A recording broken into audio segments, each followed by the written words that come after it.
پیارے دوستو، السلام علیکم۔ کاف کہانی میں ہمارا آج کا ٹاپک ہے قربانی۔ قربانی کی حقیقت کیا ہے؟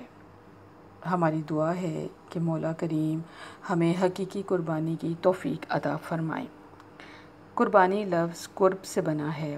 قرب کے معنی ہیں قریب ہونا، اور قربانی کے ذریعے اللہ تعالیٰ کا قرب تلاش کرنا۔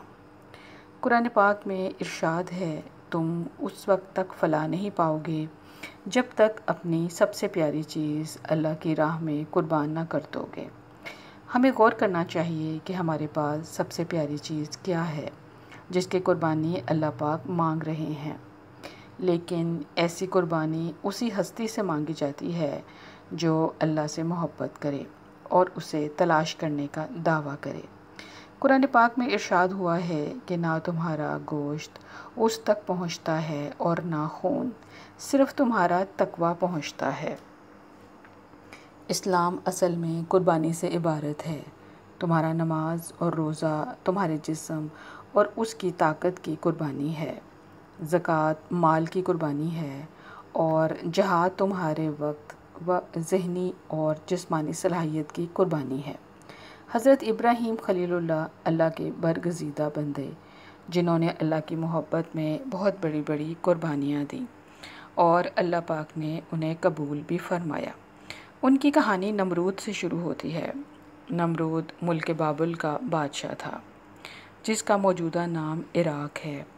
نمرود ایک انتہائی مغرور شخص تھا۔ جب اس کی طاقت حد سے بڑھ گئی تو اس نے لوگوں سے کہنا شروع کر دیا کہ میری پرستش کرو، کیونکہ لوگ پہلے ہی غیر اللہ اور لکڑی سے بنے بتوں کی پوجا کرتے تھے، سو وہ نمرود کو خدا ماننے پر راضی ہو گئے۔ لوگوں کو اس ذلت اور گمراہی کی زندگی بسر کرتے کرتے ایک عرصہ گزر چکا تھا، اور وہ اللہ تعالیٰ کو قطعی بھول چکے تھے۔ لیکن پروردگار نے ان کی ہدایت کے لیے اپنا ایک نمائندہ بھیجنے کا ارادہ کیا۔ نمرود کے دربار میں ایک نجومی تھا۔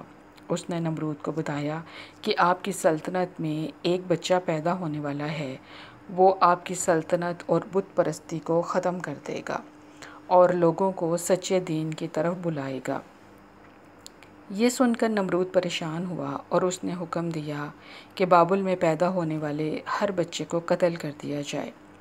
اس زمانے میں 1,00,000 سے زیادہ بچوں کو قتل کر دیا گیا تھا، لیکن نادان نمرود یہ سمجھتا تھا کہ اس طرح وہ اللہ کے ارادوں پر بند باندھ دے گا۔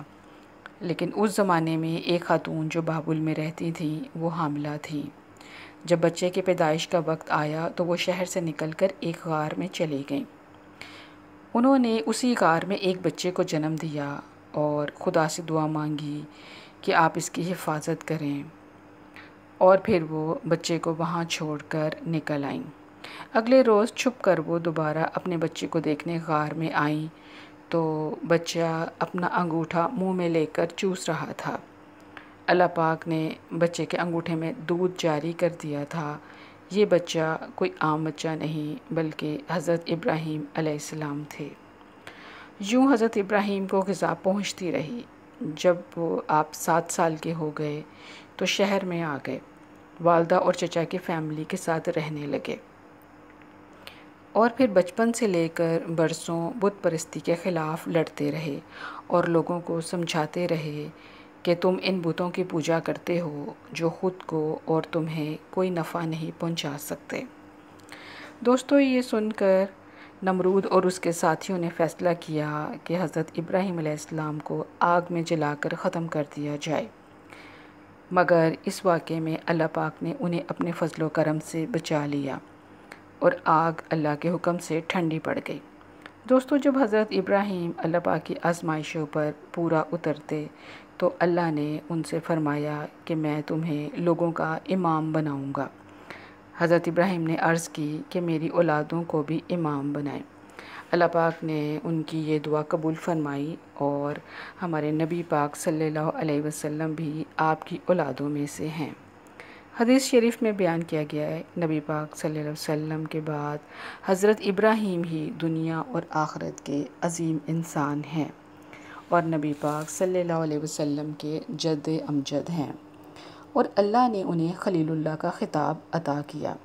یہ اللہ پاک کے ایک ایسے نبی ہیں جنہیں اللہ تعالیٰ نے اپنا بیٹا ذبح کرنے کا حکم دیا، اور یہ ایک ایسی لازوال قربانی ہے جسے اللہ تعالیٰ نے قیامت تک کے لیے صاحب حیثیت لوگوں کے لیے فرض کر دیا ہے۔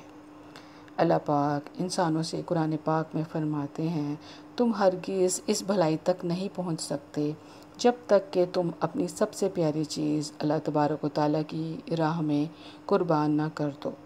دوستو، یہ بات یاد رکھیں، جو جتنا اللہ کو پسند ہوتا ہے اس کو اتنے ہی سخت امتحان سے گزرنا پڑتا ہے۔ یہی وجہ ہے کہ سب سے زیادہ آزمائش انبیاء پر ہی آتی رہی ہیں، لیکن کامیاب وہی ہوتا ہے جو ثابت قدم رہ کر اللہ تبارک پر اپنا سب کچھ قربان کر سکے۔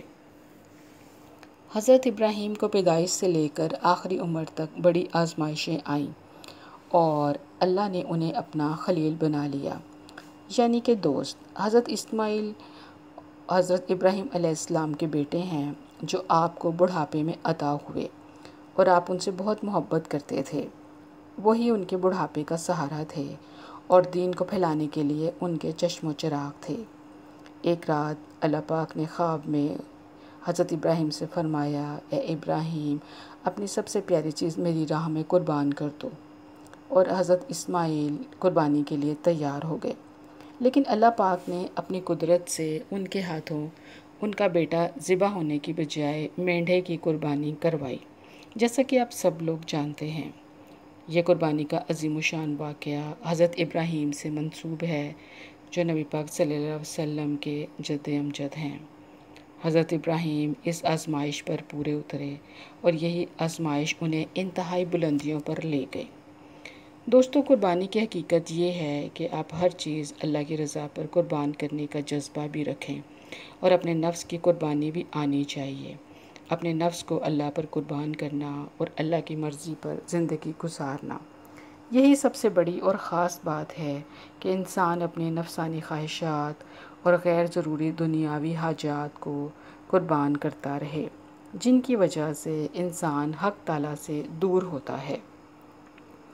ایک قربانی حضرت علی نے حضرت امام حسین کی دی، یہ بھی بہت بڑی قربانی ہے۔ اللہ پاک نے نبی پاک صلی اللہ علیہ وسلم سے حضرت امام حسین کی قربانی لی، اور آپ نے شکر کرتے ہوئے قبول فرمائی۔ دوستو، اپنی عزیز اور پیاری چیز کو ترک کرنا بھی قربانی ہے۔ بنا ترک اور بنا قربانی ہم منزل مقصود پا ہی نہیں سکتے۔